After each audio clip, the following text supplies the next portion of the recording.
Why do some of the most mind-brilliant figures in history prefer the loneliness? What leads great thinkers to? They will feel repulsed by social life, and it will be that isolation is a curse or a privilege reserved for intellectually superior Arthur Schopenhauer, one of the most pessimists and visionaries of the century. I had an answer to those questions, and she wasn't being very kind to her. For him, the world was full of society, of superficial people guided by petty impulses trapped in conversations. Emptiness and banal distractions lead to genius. By its very nature, it required a distancing from this mediocre spectacle. As he himself wrote, "Loneliness is good fortune to all exceptional spirits." But was he right, or was this disdain for social interaction is just a symptom of inability to connect with others? Think big. Names like Nikola Tesla, Emily Dickinson, or Isaac Newton, all well known, not only for his genius but also for isolation, would be examples of an intelligence that transcends the ordinary, or only misunderstood, condemned souls wandering alone through the world today. We will delve into Schopenhauer's ideas to understand why intelligent people seem to worry less with social life, and if that's really an advantage or just a way sophisticated alienation. For Schopenhauer is solitude. It was not a choice, but a consequence. Inevitable. Intellectual superiority. The more a person stands out, it becomes intellectually more difficult. Find partners who are your equal, with whom can share ideas and feelings. Profound superior intelligence in his vision creates a natural barrier between the individual and society, because the concerns and interests of the majority are radically different from those who they see the world in a broader way. A man can only be himself while he is alone, and if he doesn't love solitude, he will love freedom, because only when it is only when one is truly alone that one is truly alone. Free for loneliness was not just a burden, but he saw society as a necessary refuge, as an environment where the intellect. He was frequently suffocated by social expectations and interests, trivialities of the majority. Schopenhauer. I observed that those who were intellectually superior often they felt a sense of displacement, try to interact with the ordinary world because they saw beyond the obvious and understood realities that escaped understanding. In general, this isolation can be noticed throughout history in brilliant figures. Nikola Tesla, for example, spent a great deal of time, part of his life, alone, avoiding the human contact whenever possible, because he believed that this would interfere with his Friedrich Nietzsche's other work. A thinker who valued solitude, he claimed that the crowd is a sea in which free spirits drown. However, this isolation comes at a price. The need to distance oneself from social conventions can result in a profound feeling of alienation. Schopenhauer recognized this dilemma, and I believed that although loneliness could be liberating for the great ones, thinkers, she could also be a burden for the soul.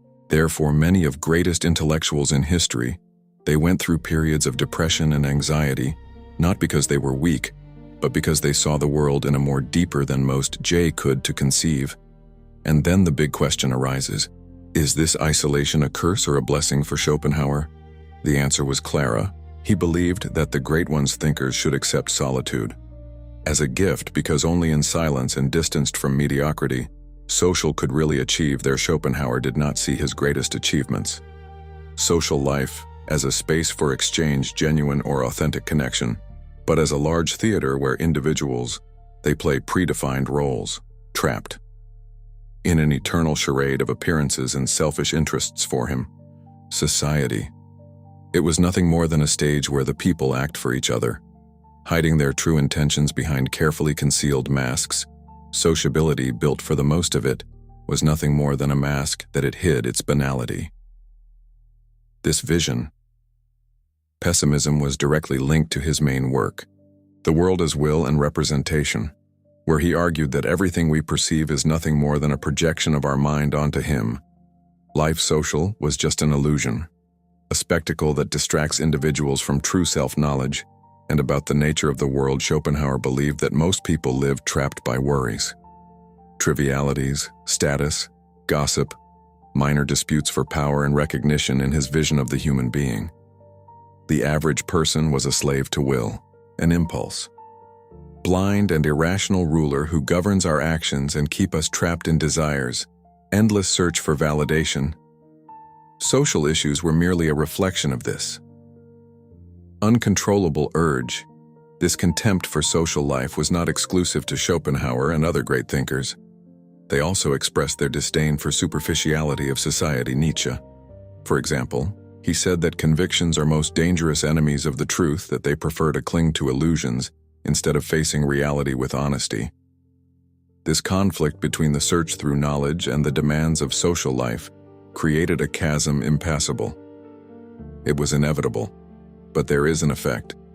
Prolonged loneliness can be a collateral side effect, leading to disenchantment, apathy, and even contempt for the outside world. Schopenhauer was well aware of this reality and warned that for those who were able to see beyond the social illusion, the only alternative would be to accept this harsh truth and learning to live with it. But how does this isolation manifest itself in everyday life? Because those who are many intellectually superior, sometimes they feel frustrated with the social interactions. Schopenhauer, not he was economical with words when expressing his vision about humanity. For him, the majority people's lives were driven by interests, superficial and selfish, without any inclination towards contemplation or the deep thought. This created an inevitable abyss between intellectually elevated and the mass that he saw her as distracted by trivialities. And trivialities, mediocrity generally only recognizes herself, while the genius sees this mediocrity, but he finds himself alone. This intellectual isolation occurs because the thinker, by nature, seeks to understand the world in a profound way.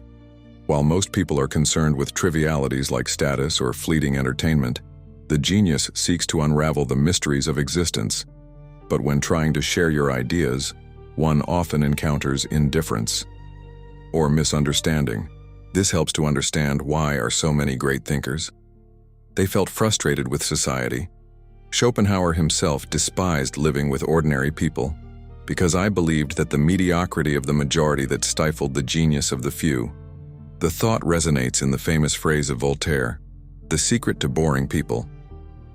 People are about telling them everything you know. The problem is not just the difficulty of communication, but the difference of interests. Genius seeks truths, universals, while the majority seeks pleasure and distraction. That conflict is inevitable for Schopenhauer.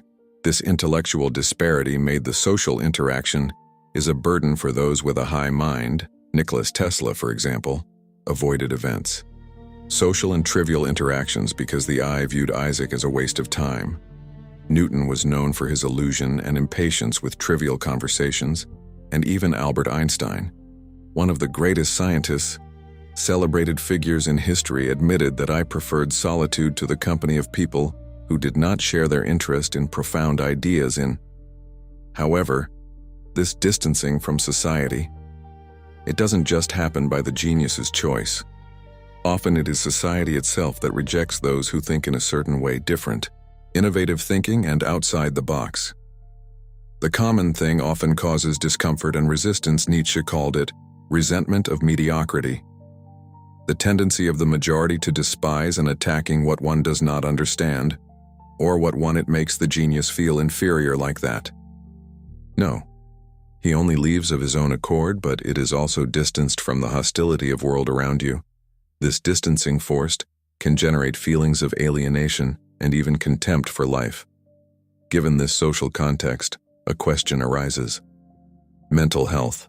If the world is a hostile place for the great thinkers, as they should be facing this reality. Schopenhauer, I believed there was a solution, and no. It was about trying to fit into society, but accepting and cultivating solitude as a refuge for thought and contemplation. Solitude is for Schopenhauer both a destiny and he chose isolation as the inevitable result of intelligence superior, but also as an opportunity for growth, intellectual and spiritual. The common man. He can't stand being alone because he feels, well, just being in the company of others already. An elevated man seeks solitude because in it, finding oneself leads us to this vision. At a crucial point, Loneliness is not a punishment, but one. The privilege it offers to the thinker is chance to delve into one's own ideas without distractions and without the need to adjust to interactions, empty social structures that dominate daily life. In that silent space that creativity flourishes and understanding grows. Delves into the work of many of the greatest thinkers, scientists, and artists of history. They made solitude their companion. Inseparable Emily Dickinson passed much of his life isolated, at home. Devoting himself exclusively to writing, Kant was known for his routine, meticulous, and her disregard for events. Social Beethoven, amidst addition deafness, found strength in solitude to create some of the most powerful aspects of history. Solitude not only allows for greater depth in thought, but also preserves the authenticity of genius.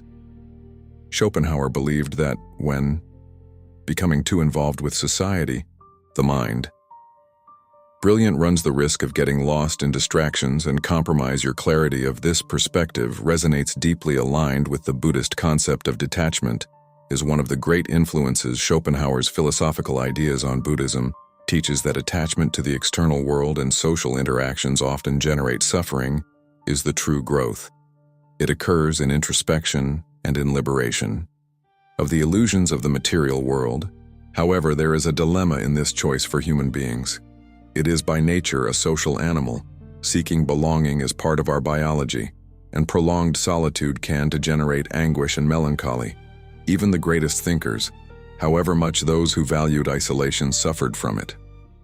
Lack of meaningful connections. For example, I also viewed loneliness as a path to greatness, but admitted that it could be painful, so she said. Zarathustra describes the philosopher as a hermit who comes down from the mountain to share their wisdom but find rejection and misunderstanding. This dilemma is really distancing oneself from society brings freedom, but it also imposes a burden, an existential burden that is difficult to bear. Schopenhauer, on the other hand, had a solution to this problem. He believed that although genius never could fit completely in society, there was a way of interact with the world without letting yourself be consumed by your mediocrity. Was the key for him to adopt a philosophical distancing, a kind of emotional neutrality that would allow to coexist with others without getting involved too much. And this strategy leads us to central question: how to navigate the world without being absorbed by its superficiality of having a mind. Brilliant means ending up alone, like great thinkers managed to live in society without feeling suffocated by. Schopenhauer had so much futility. The answer is philosophical detachment for him. Happiness belonged to those who are self-sufficient. The secret was not in trying to fit in or change others, but in cultivating an attitude of serene detachment, like an observer, that analyzes reality without letting itself be affected by it instead of fighting against it. The mediocrity of the world, the thinker should learn to face it with the same attitude of a scientist facing an experiment, curious, but without involvement emotionally. This means accepting the unidade da vida social, sem se irritar, understanding intellectual limitations of the majority without getting frustrated, and maintaining one's own mental independence without seeking external validation. Of this approach, if it resembles that of the Stoics who advocated the controlling emotions in the face of adversities. Marco Aurelio, one of main representatives of Stoicism, he wrote in his Meditations, "Give to yourself even the gift of being indifferent to that which is beyond your control. The world will always be a place full of empty distractions and pointless conversations, but it is the individual who decides how much of it. The thinker deserves your attention, but you shouldn't. To isolate himself completely from society, but yes, interact with her in a way strategic, absorbing only what is useful and discarding what is irrelevant," although Schopenhauer did not had the slightest patience for society. He didn't believe that isolation, even if total was the solution, he knew that. Even the greatest thinkers needed of a minimum of human contact, whether to exchange ideas or to avoid loneliness. The absolute secret, according to him, was choose carefully who to connect with and keep interactions to a minimum. Just enough is needed to live in the world without going crazy, and that philosophy applies very well today in a world full of fake digital distractions. News and relationships. Know how to filter information and interactions became essentially, intelligence is not just to understand the world, but also to know how to navigate through it without getting lost. Schopenhauer teaches us that instead of, we regret the lack of connection with the most people, should see it as a mark of our freedom intellectual. After all, solitude can be a burden, but it's also a privileged opportunity to explore our own thoughts without external interference. Now the question arises, would you prefer to adapt to the world or accept it as it is preserving their freedom? Intellectual, if you've made it this far, you've probably already realized that the relationship between intelligence and isolation is not just a whim of fate, but a natural consequence of thought. The profound Schopenhauer showed us that great minds often find more within solitude rather than in the company of the crowd, not out of arrogance, but because superficiality of social interactions. It can be exhausting for those who can manage it. To see beyond appearances,